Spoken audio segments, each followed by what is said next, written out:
आप वोट को इज्जत दो के नारे के साथ थे? जी, मैं पहले दिन से था और आज भी हूँ। तो आज आपके जमात का ये नारा होगा वोट को इज्जत दो?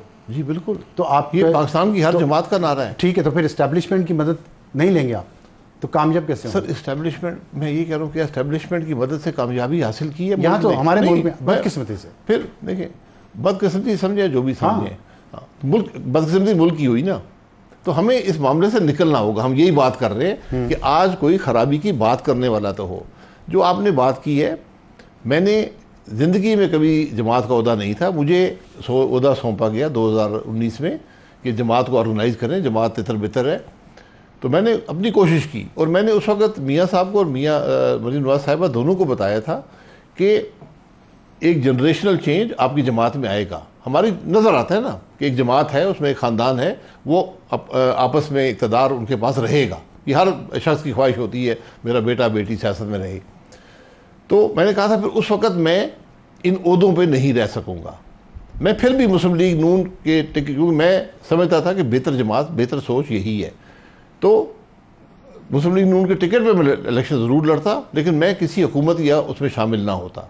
लेकिन जब सियासत बदली, रुख बदला, तो फिर मैंने 1 साल से ज़्यादा अरसा हो गया, मैंने मियाँ साहब को बता दिया था कि मैं इलेक्शन नहीं लड़ सकता। आप मुतमईन हैं अपने इस फैसले से? मैं बिल्कुल मुतमईन। आपको क्या रिस्पॉन्स आ रहा है नई सियासी जमात का? सियासी जमात का जी, ऐसा रिस्पॉन्स है कि मुझे उसकी तवक्को नहीं थी। ज़िंदगी के हर शोबे के लोग, मैं हकीकत से आपको बता रहा हूँ कि जितनी इज्जत मुझे इस फैसले ने दी है कि मैं असूल पे खड़ा रहा, आइन के साथ, वोट को इज्जतों के साथ खड़ा रहा, मुझे ज़िंदगी में किसी चीज़ ने नहीं दी। देखिए, एक मैं आपसे थोड़ा सवाल, शायद आपको वो पसंद ना आए, नहीं हर सवाल लेकिन मैं पूछना चाहता हूँ इसलिए कि आपके अल्फाज कौम की अमानत हैं। एक उम्र का तकाजा होता है। जिस उम्र में आपने पार्टी आपने लॉन्च की है, आपके पास कितना वक्त है? 10-20 साल लग जाते हैं सियासी जमात को पाँव पे खड़ा करने के लिए। तो आपके अंदर क्या फायर इन द बेली जिसको कहते हैं, आपके अंदर वो जज्बा, वो जोश है जो 18 से 30 साल के नौजवान, जो 60% हैं इस मुल्क के वोटर्स, वो आपकी तरफ मुतवज्जो हो जाएं और आपके साथ चल पड़ें बगैर किसी क्रिज्मा के? देखिए, हमारी जमात की कामयाबी ये है कि हम वरूसियत की सियासत नहीं कर रहे। हमने तो आइन में लिख दिया है कि कोई शख्स भी किसी ओहदे पर 2 टर्म से ज़्यादा, जो 6 साल बनते हैं, नहीं रहेगा। पार्टी के भी और हुकूमत के भी? जी, ये सियासत मेरी ज़ाती, हुकूमत के भी और पार्टी के भी? जी, पार्टी के ओहदे पर नहीं रहेगा। पार्टी के ओहदे पर नहीं रहेगा। हुकूमत के ओहदे तो जो भी आप रहते हैं, MNA बनते हैं। तो हम कोई वरूसियत की सियासत नहीं कर रहे। ये सोच की सियासत है, मेरी ज़ाती जमात नहीं है, एक सोच है। हम सोच अवाम के सामने रखी है, उस सोच को आगे बढ़ाने की ज़रूरत है। फायर ऑन द बेली की आप बात करते हैं, मैंने ज़िंदगी में हर काम फायर ऑन द बेली के साथ किया है। लेकिन अब कुछ अरसे से नहीं लग रहा कि आपके अंदर फायर इन द बेली है। जमात बनाना में बहुत फायर ऑन द बेली चाहिए, जमात वैसे नहीं बनती। तो आप कुछ बताएंगे कि आप कौन से इस वक्त हुकूमत की जो पॉलिसीज़ हैं, कौन कौन सी पॉलिसी ऐसी है जो गलत है? कौन सी सही है? आप नहीं, ये तो नहीं, आप मुझे एक सही बता दें, मैं उसको पर तनकीद कर दूँगा। उन्होंने अदम इस्तेहकाम बड़ी खूबसूरती से पैदा किया इस मुल्क में। वोट को इज्जत देकर नारा छोड़ दिया, वोट को इज्जत देकर नारा छोड़ दिया, रियलिटी में आ गए। ये नाकामी है ना सारी। नहीं तो आप, इसलिए मुझे सबसे इख्तलाफ है। तो आप नहीं, कुछ इस पे आपका फिर डिफरेंट प्रोग्राम क्या है? प्लान तो बताएं। उन पे इतराज आपने सब पे कर दिया हमने। लेकिन अगर फायर इन द बेली हो, आपके पास ठक ठक ये हो कि जी हम ये करेंगे, हम ये करेंगे, हम ये करेंगे, अगर पावर में आए, नहीं आए तो हम इस तरह प्रेशर हुकूमत पे डालेंगे। दोनों में से क्या करेंगे? मेरा सियासत में तजर्बा है, ये मैनिफेस्टो मैंने ही लिखे हुए हैं। अक्सर मैं ये मैनिफेस्टो बना सकता हूँ, मैं सब इशू जानता हूँ, लेकिन उनमें हकीकत नहीं होती।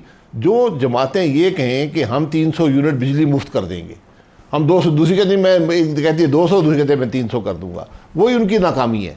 तो हम एक डॉक्यूमेंट फ्लोट करेंगे 3-4 हफ्ते के बाद, जिसमें जो पाकिस्तान के आज के मसाइल हैं, देखिए इनका, मेरी बात सुन लें, जी, उनका हल एक सतह तक उनके अंदर मौजूद होगा, और वो ऐसे हल होंगे जिसको कोई जमात भी इम्प्लीमेंट कर सकती है। हम उन हल को जो हैं उनको हम डिबेट कर सकते हैं किसी के साथ, वही पाकिस्तान के मसाइल के हल हैं। और लेकिन इस हल का सफ़र आइन से शुरू होता है, इस बात को याद रखें। आप इलेक्शन चोरी करेंगे, मुल्क आइन के मुताबिक नहीं चलेगा, आप कुछ नहीं कर पाएंगे। आपके हल्के में इलेक्शन चोरी हुआ 2018 में, सही है गलत?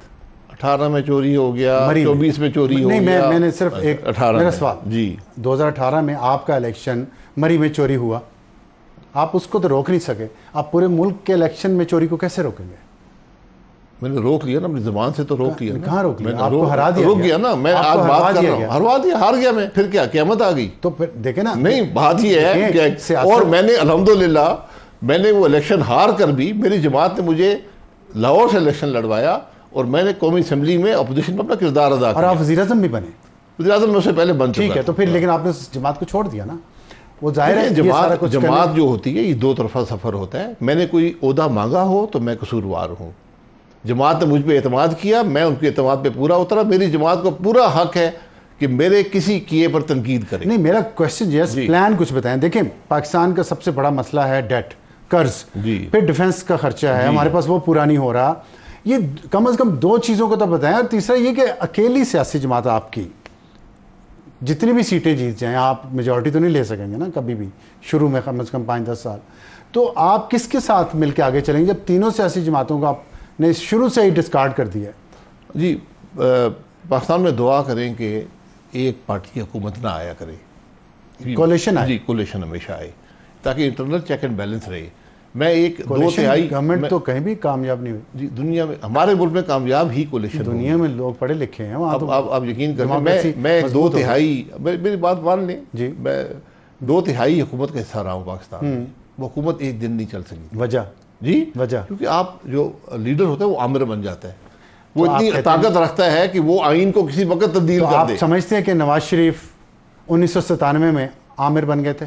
देखिए सोच जो थी वो बदल गई थी, सोच आमराना थी, सोच आमराना आ गई थी। ये हकीकत है। मेरे दोस्त हैं, मेरे बड़े भाई हैं, लेकिन एक सोच आ गई थी और हुकूमत नाकाम रही। फिर भी उसके बाद 25 साल आप उनके साथ रहे, 26 साल 27 साल। जी तो वो सोच बदल गई। जब मुश्किल वक्त आया, मैं जेल में उनके साथी था, उनको यकीनन देखा होगा उन्होंने। ये बड़ी आपने आम बात की है कि 1997 में नवाज शरीफ की सोच आमराना हो गई थी। मैं देखिए आमराना एक लफ्ज ठीक है, जरूर इस्तेमाल कर लें, मेरी बात सुन लें। मैं एक लफ्ज मैंने इस्तेमाल किया है, सोच की बात कर रहा हूँ। ठीक है, और लेकिन उससे क्योंकि मैंने देखा ना, ये हमने हुकूमत चलती देखी, हुकूमत नहीं चल पाई। चीफ जस्टिस से झगड़ा हो गया, सदर से झगड़ा हो गया, आपका न्यूक्लियर का इशू आया, उससे आपको मसाइल पैदा हुए जो आप बर्दाश्त ना कर सके।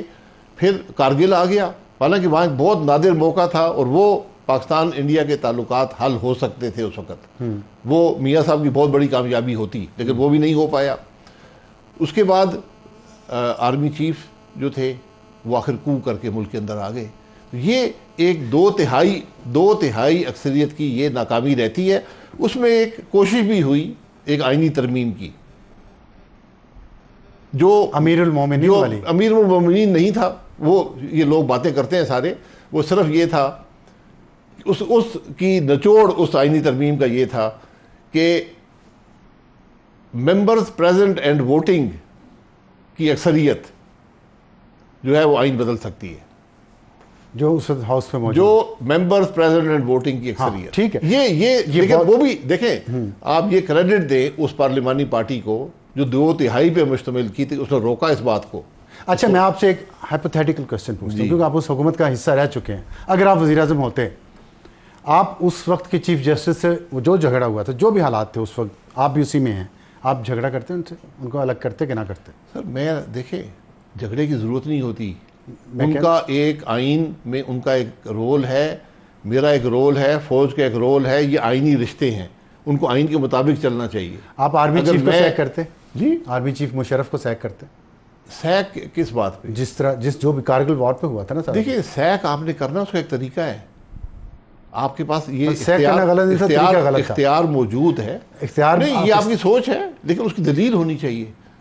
मैं यही कह रहा हूँ, दलील नहीं थी। दलील नहीं थी, आप कह रहे हैं नवाज शरीफ के पास दलील नहीं थी, तो फिर गलत हुआ ना। जी, मैंने कल बात की थी कि इस मुल्क का प्राइम मिनिस्टर आर्मी चीफ के ताबे नहीं होता।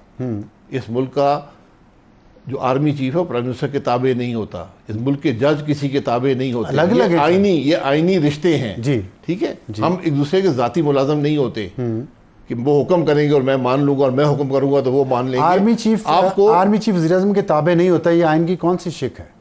जी, आइन वो आइन का ताबे होता है। हाँ, हम सब आइन के ताबे एग्जेक्टिव है ना, एग्जेक्टिव प्राइम मिनिस्टर, एग्जेक्टिव तो मिनिस्टर के अंडर होता है। मेरे कोई जाती मुलाजिम, जुडिशरी नहीं होती, पार्लियामेंट नहीं होती, जाती मुलाजिम नहीं होते। आप बिल्कुल निकालने का हक रखते हैं, उसका एक तरीका कार है। नहीं, आप कहते हैं आपको बताना पड़ता है कि क्यों निकाल रहे हैं। तो वो बताया उन्होंने कारगिल वॉर की वजह से, और जो कू करने की कोशिश कर रहे थे। अगर आप होते करते ना करते, मेरा नहीं ख्याल निकाला ना, उस वक्त निकाला तो नहीं था। हाँ ठीक है। अच्छा तो ये हाँ देखिए, अच्छा चले, ये सबक है हम सब के लिए कि आर्मी चीफ को आपने अगर रिमूव करना है, आपको दलील होनी चाहिए। ठीक है, सामने बिठाकर बात करें, अवाम के सामने बात रखें। एक सवाल आपसे आखिरी ये पूछना चाह रहा हूँ, क्योंकि वक्त ख़त्म हो रहा है। हुसैन हक्कानी साहब पाकिस्तान के एम्बेसडर अमेरिका में रहे हैं और यहाँ पे काफ़ी आपके भी साथ काम भी कर चुके हैं हुकूमतों में। उन्होंने एक ट्वीट किया है। उस ट्वीट में उन्होंने कहा है कि आपकी जमात वैसी जमात है जैसे फ़ारूक लगारिक की वो बनाई गई थी मिल्लत पार्टी, और वो फिर मिल्लत पार्टी को काफ लीग में जम कर दिया गया था, और आपकी पार्टी भी शायद उसके साथ भी ऐसा ही होगा। उनका ये तज्जिया ठीक है? बहुत से लोग तज्जिए करते हैं, तज्जिए वो करें जो मुल्क के अंदर रहते हैं, मुल्क के मसाइल जानते हैं, मुल्क के मसाइल के हल के लिए बात करते हैं। बाहर वालों को कोई हक नहीं है? बाहर वालों को हमारे मुल्क पे तनकीद करने का हक, तनकीद का हक हर एक को हासिल है, मैं हक नहीं ले सकता। लेकिन जो लोग यहाँ रहते हैं और जो मुझे जानते हैं, वो कम से कम ये बात नहीं करेंगे। बहुत शुक्रिया हमसे बात करने का। इंशाल्लाह आपसे दोबारा भी बात होती रहेगी। यहाँ लेते हैं एक ब्रेक।